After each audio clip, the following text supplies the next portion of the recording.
Ang halaga ng isang poste para sa bungalow house na may sukat na 20 feet by 24 feet ay nagkakahalaga ng 2,975. Pwede nyong i-check ang presyo sa mga lugar nyo.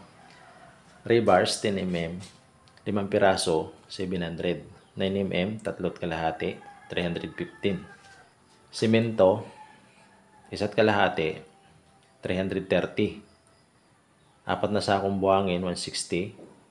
7 kalahating sako na graba, 300. Coco lumber, 800. Plywood, 370.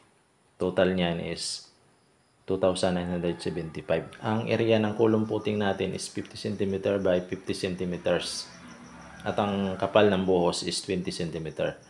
Sa poste natin, ang taas nito is 350 cm by 20 cm by 20 cm. So, yan ang volume ng